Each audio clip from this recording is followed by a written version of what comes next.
नमस्कार, Asian today की खास प्रस्तुति हलचल कार्यक्रम में आपका स्वागत है। करते हैं शुरुआत आज के कार्यक्रम की। पेट्रोल, डीजल और रसोई गैस की कीमतों में वृद्धि को लेकर बोले जनप्रतिनिधि, कहा सरकार को वापस लेनी चाहिए बढ़ी हुई कीमतें। पेट्रोल, डीजल और रसोई गैस की कीमतों में वृद्धि को लेकर मंगलवार को लोगों ने कड़ा ऐतराज जताया है। जनप्रतिनिधि इस मौके पर बोले कि सरकार को इस बढ़ती महंगाई को नियंत्रित करने के लिए इन बढ़ी हुई कीमतों को तुरंत प्रभाव से वापस लेना चाहिए। चूरू शहर के पार्षद राजकुमार सासुद ने कहा कि रसोई गैस से आम गृहस्थी पर लोगों का जीना दुभर हो जाएगा। वहीं दैनिक मजदूरी करने वाले लोग अपना जीवन यापन कैसे करेंगे, ऐसे सरकार को सोचना चाहिए। सरकार को तुरंत प्रभाव से रसोई गैस और पेट्रोल डीजल की बढ़ी हुई कीमतों को वापस लेना चाहिए। वहीं कांग्रेस नेता रघुनाथ खेमका ने कहा कि पेट्रोल डीजल की मूल्य वृद्धि से आम जनता पर बोझ पड़ा है, हर चीज़ महंगी हो जाएगी। खेमका ने कहा कि राशन के सामान की दरें पहले से ही आसमान को छू रही है, सरकार को इन सभी चीज़ों के लिए सब्सिडी देनी चाहिए। वहीं महंगाई को नियंत्रित करने के लिए सरकार को तुरंत बढ़ी हुई कीमतें वापस लेनी चाहिए। उन्होंने आरोप लगाया कि सरकार ने इन कीमतों को बढ़ाकर आम आदमी को त्रस्त करने का काम किया है। हर आदमी त्रस्त दुखी है। घर का बजट गैस का सिलेंडर 50 ही बढ़ा दिया, जबकि सिलेंडर के कितने कॉस्ट ही बढ़ाओगे आप, कहाँ तक ले जाओगे। एक घर का बजट चलाने वाले की औरत को देते हैं अपने पैसे की, ठीक है तेरा खर्चा इतना अपने महीने के अंदर अपने को निकालना है, तो वो बहुत बड़ी मुश्किल में फंस जाती है। वो चिंतित रहती है कि मैं कैसे अपने घर का बजट बनाऊँगी। तो इसलिए मेरा ये मानना है कि सरकार को ये जो महंगाई बढ़ाई गई है तेल और डीजल पेट्रोल गैस के अंदर, वापस लेना चाहिए और सब्सिडी में कटौती करनी चाहिए।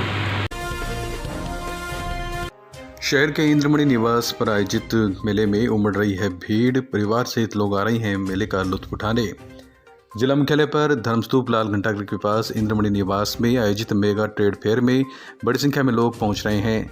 झूलों के रोमांच और खरीदारी की मस्ती के चलते इन दिनों भीड़ लगी रहती है। झूलों के लिए लोगों की कतार देखने को मिलती है। मेला संयोजक मारवाड़ हैंडीक्राफ्ट एवं उद्योग मेले के बलदेव सैनी ने बताया कि कोरोना काल के लंबे अंतराल के बाद लगे मेले में लोगों का रुझान जबरदस्त है। मेले में ब्रेक डांस, टॉय ट्रेन आदि झूले आकर्षण का केंद्र है। वहीं फ्लेवर्ड पान, मुंबई की चौपाटी पाव भाजी, पंजाबी छोला भटूरा व स्वीट कॉर्न का जायका अपने आप में अनूठा है। वहीं मेला व्यवस्थापक मुकेश परिहार ने बताया कि मनोरंजन, खरीदारी और खाने की एक ही जगह व्यवस्था होने के चलते शहरवासियों का इन दिनों मेले के प्रति अच्छा खासा रुझान देखने को मिल रहा है। उन्होंने बताया कि मेले में आमजन की सुविधा के लिए सीसीटीवी कैमरे की भी व्यवस्था की हुई है। मारवाड़ हैंडीक्राफ्ट का ये 7वां दिन है आज, और 3 साल से जो कोरोना काल चल रहा था, जो दिलों के दिमाग में लोगों के बसा हुआ था, उससे निजात दिलाने के लिए मारवाड़ हैंडीक्राफ्ट में चूरू में एक आयोजन किया है, जिससे लोगों को झूलों का चाट बाज़ार, शॉपिंग बाज़ार, शाम को पूरा रस रहता है मेले में। जी, विशेष क्या झूलों पर लोगों का रुझान रहता है? सबसे ज़्यादा झूलों पे रुझान है, क्योंकि वहाँ लोग आनंदित हो उठते हैं और तरह तरह के झूले लगे हुए हैं, बच्चों के, बड़ों के। और ऐसा कौन सा आइटम है जो बाजार से अलावा मिलता है? बाज़ार के अलावा यहाँ पे खादी ग्रामोद्योग की लखनऊ यूपी के आइटम आए हुए हैं, खुर्जा की क्रॉकरी आई हुई है। जी, कपड़ों वगैरह में भी दिल्ली के रेडीमेड्स हैं।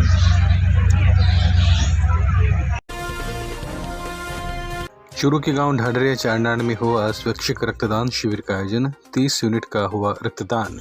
चूरू के निकटवर्ती गांव ढाडरिया चारनान में शारदा देवी की प्रथम पुण्यतिथि पर रक्तदान शिविर का आयोजन किया गया। मुख्य अतिथि blood man of India Amar Singh नायक थे। वहीं युवा नेता मानवेंद्र बुडानिया, NSY के जिलाध्यक्ष मनीष सैनी, खेजड़ा सरपंच प्रतिनिधि शोकरन ढाडरिया, ब्रंडतान के सरपंच प्रतिनिधि करणे सिंह, राजस्थान के कॉमेडियन रवि कुमार सुथार, विनोद कॉमेडी से विनोद और लोक गायक KR नायक जयपुर सहित अनेक लोग इस दौरान उपस्थित रहे। आयोजन में वार्ड पंच तेजदान चारण, बद्री प्रसाद, रामदेव, सोहनलाल एवं समस्त युवा कार्यकर्ताओं ने अपनी सक्रिय भूमिका निभाई। इस मौके पर blood man of India Amar Singh नायक ने बताया कि उन्होंने आज 103वीं बार रक्तदान किया है। इसके साथ साथ युवा नेता प्यारेलाल बगड़िया ने भी 25वीं बार रक्तदान किया। आयोजन में शेखावटी ब्लड बैंक चूरू की टीम ने अपना सहयोग किया। वहीं समस्त स्वास्थ्य विभाग ढाडरिया चारनान के कार्यकर्ता भी इस दौरान मौजूद रहे। मेरे बेटे को जरूरत है ब्लड की, और डॉक्टर ने डिमांड करते ही बच्चे को हॉस्पिटल में छोड़ के भाग गया कि मैं तो इसको खून नहीं दे सकता, मैं मर जाऊंगा तो मैं कहां जाऊंगा। ऐसी परिस्थितियों में मैंने इस मुहिम को शुरू किया, तब मुझे एहसास हुआ कि इस रक्तदान की क्या कीमत है और क्यों देना चाहिए हमें। एक मैं आपको बहुत बड़ी जानकारी बताना चाहता हूं। हमारे बीच ब्लड बैंक की टीम आई है।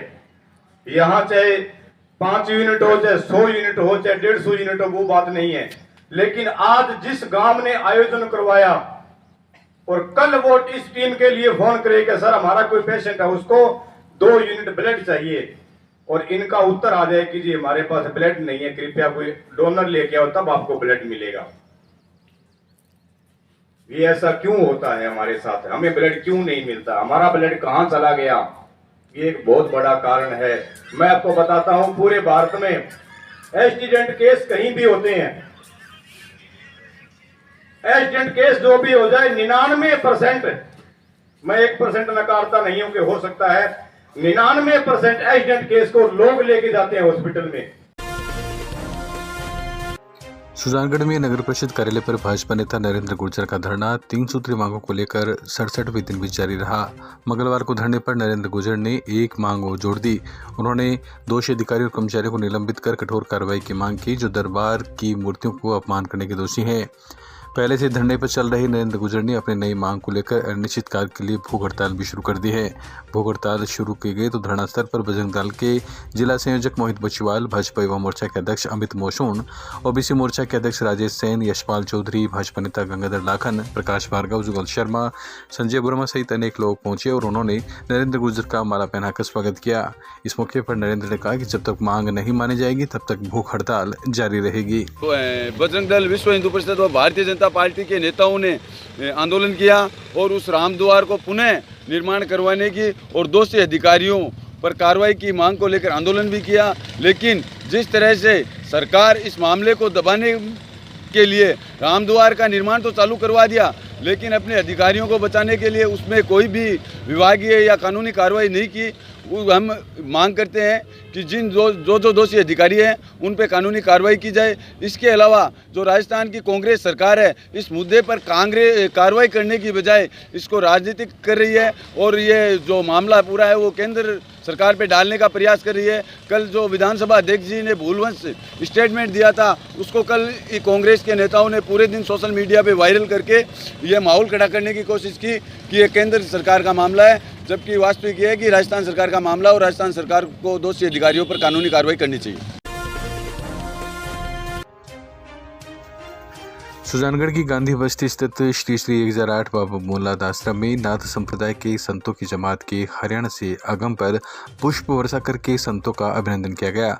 आश्रम के श्री श्री 108 योगी महंत शंकरनाथ महाराज ने बताया कि हरियाणा से 25 संतों की जमात योगी महंत सेवानाथ महाराज के सानिध्य में आश्रम पहुंची, जिनका श्रद्धालुओं द्वारा पुष्प वर्षा करते हुए पलक पावड़े बिछाकर स्वागत सम्मान किया गया। स्वागत करने वालों में पार्षद मनोज पारिक, रमेश सोनी, बबलू दर्जी, महेंद्र सैनी, बाबूलाल प्रजापति, विपिन सेन, प्रवीण टाक, लक्ष्मण टाक, छगनलाल सेन, राकेश सेन, कविता देवी, उदित पारिक, राहुल सहित अनेक लोग मौजूद थे।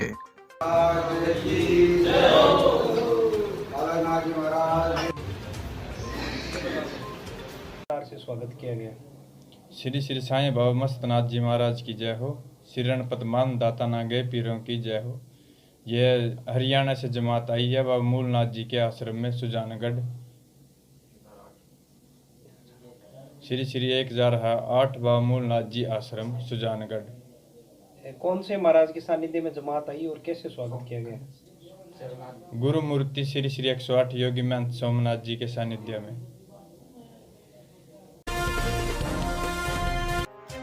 सुजानगढ़ के बिजारणी आवास में बेटी को घोड़ी पर बिठाकर बिनोरी निकाली गई। बिनोरी के दौरान परिवारजन और रिश्तेदार नाश्ते खाते चल रहे थे। मगाराम बिजारणी की पुत्री उर्मिला की 24 मार्च को शादी होनी है और उसकी बिनोरी चचेरे भाई मुकेश बिजारणी ने निकाली। लड़के के पिता मगाराम बिजारणी ने बताया कि बेटी बचाओ बेटी पढ़ाओ अभियान के तहत उनकी तरफ से यह पहल की गई ताकि लोग समाज में लड़कियों को उच्च शिक्षा तक पढ़ा सके। बिजारणी ने कहा कि लड़का लड़की में किसी प्रकार का भेदभाव नहीं हो। इस दौरान बिटिया उर्मिला भी काफ़ी खुशी नजर आई। उर्मिला के दादा लालचंद बिजारणी ने बताया कि इस दौरान मोहल्ले में बने मां जीर्ण भवानी के मंदिर में धोख लगाई गई।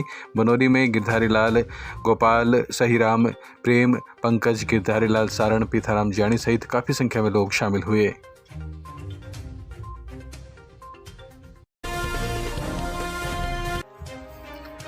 भाजपा के प्रदेश महामंत्री भजनलाल शर्मा का रतनगढ़ में संगम चौराहा स्थित होटल में शहर मंडल अध्यक्ष अरविंद इंदुरिया के नेतृत्व में कार्यकर्ताओं ने माला पहनाकर स्वागत किया। इस दौरान महामंत्री शर्मा ने आरोप लगाया कि प्रदेश की कांग्रेस सरकार अब अपने बचे हुए दिन मात्र गिन रही है। राजस्थान में नाथी के बाड़े में भ्रष्टाचार और अपराध अपनी चरम सीमा पर है। 2023 में राजस्थान की जनता प्रदेश में भाजपा को पूर्ण बहुमत की सरकार देने का मानस बना चुकी है। शर्मा ने कहा कि भाजपा में संगठन की रीति नीति से चलने वाले कार्यकर्ता आगे बढ़ता है, इसलिए संगठन वो सबको साथ लेकर चलना चाहिए। उन्होंने सुजानगढ़ में राम दरबार की मूर्तियां तोड़ने के मामले में कहा कि कांग्रेस ने भगवान को काल्पनिक माना है, इनका यही कल्चर है, इसलिए भारत आज कांग्रेस से मुक्त होता जा रहा है। इस मौके पर भाजपा नेता दीनदयाल पारीक, ओबीसी मोर्चा अध्यक्ष मोहनलाल बबेरवाल, मनोज हारित, नारायण प्रसाद दायमा, हनुमान बारवाल, राजकुमार सोनी, शंकरलाल कम्मा, बंशीधर स्वामी, श्री कृष्ण सैनी, प्रकाश चंद पारीक, मनोज कुमार प्रजापत आदि मौजूद रहे। इस कांग्रेस सरकार से लोग त्रस्त हैं। भय, भूख और भ्रष्टाचार चरम सीमा पर है। लोगों के अंदर वह है, कानून व्यवस्था बिल्कुल चौपट है। लोग पूरी तरह से त्रस्त हैं। भ्रष्टाचार चरम सीमा पर है। अशोक गहलोत जी की मजबूरी है सरकार चलाना। उनके जो विधायक हैं, उनके कार्यकर्ता हैं, जनता में उन्होंने लूट मचा रखी है।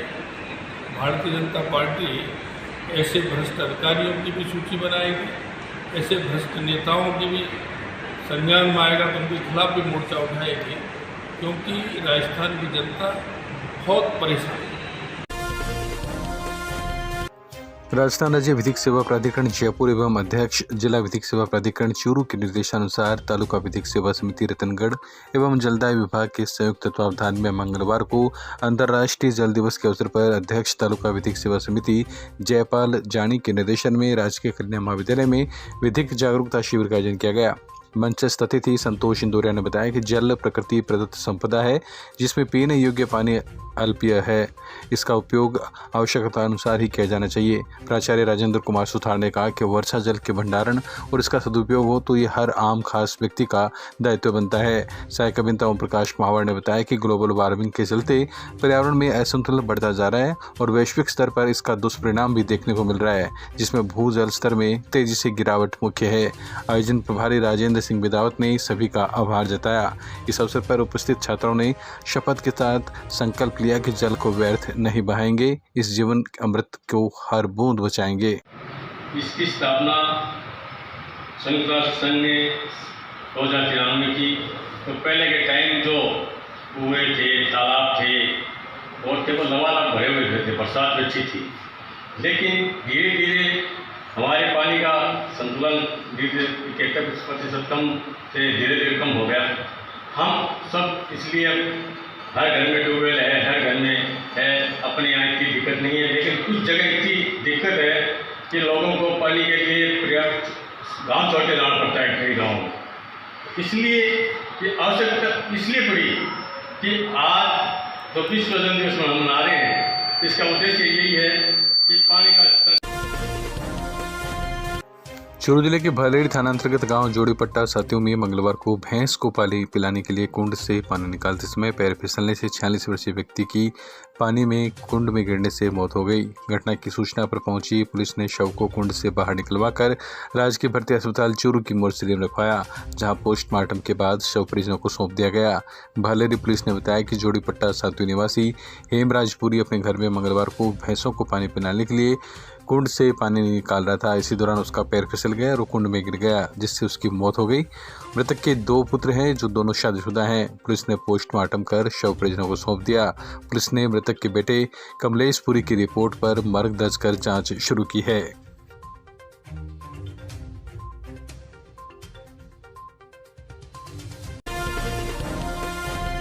चूरू के राजकीय नेत्र अस्पताल में विश्व मुख स्वास्थ्य दिवस के अवसर पर शिविर का आयोजन किया गया। शिविर का शुभारंभ मेडिकल कॉलेज के प्राचार्य डॉक्टर एम पुकार ने किया। इस अवसर पर डॉक्टर पुकार ने मुख स्वास्थ्य से शरीर पर पड़ने वाले प्रभावों पर विस्तृत जानकारी दी। डॉक्टर पुकार ने बताया कि शिविर के माध्यम से आमजन को मुख रोगों से बचाव के तरीके और रोगियों के इलाज के बारे में जानकारी दी गई। शिविर में मुख कैंसर के प्रारंभ से ही जाँच कर पता करने और उसके बचाव के लिए लोगों को जागरूक करने की बात की गई। इस अवसर पर Manish Chahar, doctor Nusrat Gauri, doctor Bajrang Soni, doctor Hitesh Mittal, Manphool Kasma ने दंत रोगों के बचाव और रोकथाम की जानकारी दी। इस अवसर पर दंत विशेषज्ञ ने टूथ ब्रश करने की सही तकनीक पर भी विशेष प्रकाश डाला। शिविर में doctor Shashidhar, doctor Arun Verma, doctor Subhash Chauhan, doctor Ramswaroop, doctor Vikas Devda आदि भी उपस्थित रहे। बिसाऊ के भाजपा कार्यकर्ताओं एवं लोक सेवा ज्ञान मंदिर ट्रस्ट के कार्यकर्ताओं ने समूह में देखी कश्मीर फाइल्स फिल्म। कश्मीरी पंडितों पर बनी बॉलीवुड फिल्म कश्मीर फाइल्स को देखने के लिए लोगों में उत्साह दिखाई दे रहा है। मंगलवार को बिसाऊ के भाजपा कार्यकर्ताओं एवं अन्य स्वयं सेवकों ने गणेशनाथ आश्रम के महंत योगी रविनाथ के सानिध्य में फतेहपुर के सिनेमा घर में सामूहिक रूप से फिल्म देखी। महंत के साथ गए दर्शकों में कपिलेश शर्मा ने बताया कि फिल्म देखने के बाद 90 के दशक में कश्मीर में हुई बर्बरता एवं जघन्य हत्याओं के बारे में जानने को मिला। इस मौके पर सुभाष खटीक, विलास सैनी, गोविंदराम वर्मा, मुरारी जोशी, पवन धौलपुरिया, नरेश बंसल, सज्जन सिंह, श्री कृष्ण स्वामी, मदन सैनी, त्रिलोकचंद शर्मा, मुकेश पारिक, लालचंद खटीक, सुभाष स्वामी आदि अनेक कार्यकर्ताओं ने फिल्म को देखकर फिल्म निर्माता को साधुवाद दिया। इसी प्रकार लोक सेवा ज्ञान मंदिर ट्रस्ट के कार्यकर्ताओं ने भी प्रभारी सूर्यकांत सैनी के साथ फिल्म को सिनेमा घर में देखा।